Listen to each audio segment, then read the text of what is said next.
नमस्कार, मी सेजल देशमुख आणि तुम्ही पाहताय संध्या लाईव्ह। तालुक्याचे आमदार बालाजी काळे यांचे नेतृत्वाखाली झालेल्या आंदोलनात यावेळी जिल्हा प्रमुख अशोक खांडे भराड, तालुका प्रमुख रामदास धनवटे, महिला जिल्हा संघटक विजयाताई शिंदे, माजी तालुका प्रमुख सुरेश चव्हाण, महिला आघाडी तालुका प्रमुख उर्मिला सांडभोर, ग्राहक संरक्षण कक्ष जिल्हा अध्यक्ष बाळासाहेब ताये, युवा सेनेचे मृण्मय काळे, बी.के. कदम, शहर प्रमुख संतोष उर्फ पप्पू राक्षे, सुदाम कराळे, किरण गवारे यांच्यासह मोठ्या संख्येने शिवसैनिक, नागरिक, ज्येष्ठ महिला उपस्थित होत्या। एसटी प्रवासातील सुमारे 15% दरवाढ शासनाने मागे घ्यावी, सर्वसामान्य माणसांचा एसटीचा प्रवास सुखकर करावा, सर्वसामान्य माणसांचा एसटीचा प्रवास हा सुखकर करावा अशी मागणी खेडचे आमदार बाबाजी काळे यांनी केली आहे।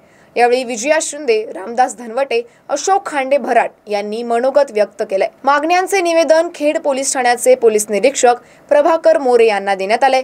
दरम्यान वाहतूक कोंडी झाली आहे। चक्का जाममुळे प्रवाशांना काही काळ वाहनामध्ये अडकून बसावं लागलं होतं। आंदोलनानंतर पोलिसांनी वाहतूक सुरळीत केली।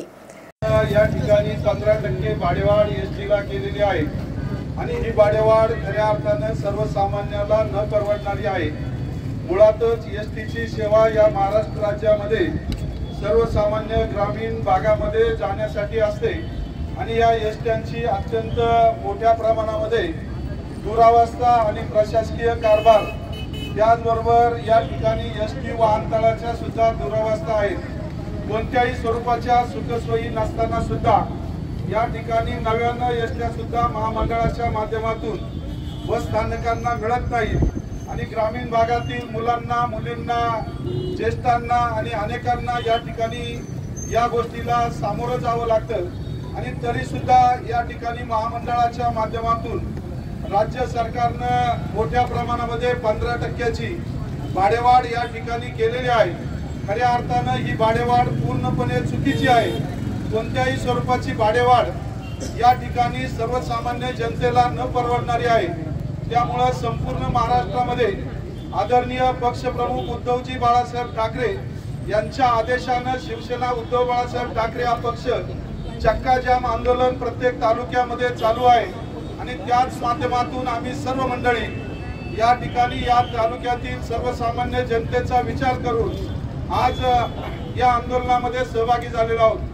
त्यामध्ये जिल्हा प्रमुख, तालुका प्रमुख, त्याचबरोबर शिरूर तालुक्याचे तालुका प्रमुख, सर्व शिवसैनिक, शिवसेनेचे पदाधिकारी आणि खेड तालुक्यातील सर्वसामान्य आम जनता यामध्ये सहभागी झालेले आहे।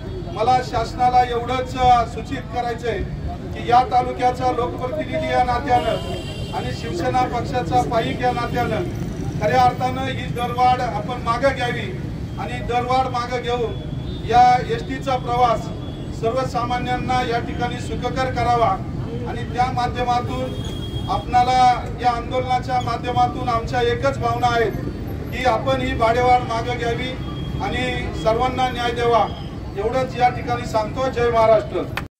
आणि 15% तुम्ही दरवाढ करता। बाबांनो, तुम्ही जरा खेडेगावात चला, ग्रामीण भागात चला, जिथे एकाने दोनच दिवस होतात। आमच्यासारखी महिला जेव्हा समाजामध्ये काम करते तर त्याच्यामध्ये एसटीचा सगळ्यात मोठा वाटा आहे। तर आजही सर्वसामान्य शेतकऱ्यांच्या घरामध्ये ती मुलगी असेल किंवा मुलगा असेल एसटीचा 5-6 वर्षाचा प्रवास करतात आणि शिक्षण करतात। त्याच्यानंतर लोकांचा वर्ग असेल, त्याच्यानंतर इतर सगळे लोक असतील, परंतु आम्हाला ही दरवाढ मान्य का नाही? कारण एसटी ही सर्वसामान्य माणसाची जलवाहिनी आहे। ही लाल परी सर्वसामान्य माणसाच्या घरामधली दैवत आहे। जर कुठेही प्रवास करायचा असला तर एसटीनीच सुरक्षित आहे, एसटीनीच जाणं चांगलं आहे आणि यामध्ये तुम्ही जी दरवाढ केलेली आहे ही अत्यंत घाण पद्धतीची 15%ची आहे। सर्वसामान्य माणसाच्या खिशाला तुम्ही जो कात्री लावण्याचा प्रकार केलाय, विद्यार्थ्यांना जी त्यांच्यामध्ये जी तुम्ही वाईट फक्त यायला की प्रत्येक शेतकऱ्याला परवडलं पाहिजे। आपल्या घरातल्या 2 धान्य जर असतील तर त्यांना। अशाच अपडेटसाठी आमच्या संध्या लाईव्ह चॅनलला लाईक, शेअर आणि सबस्क्राईब करा।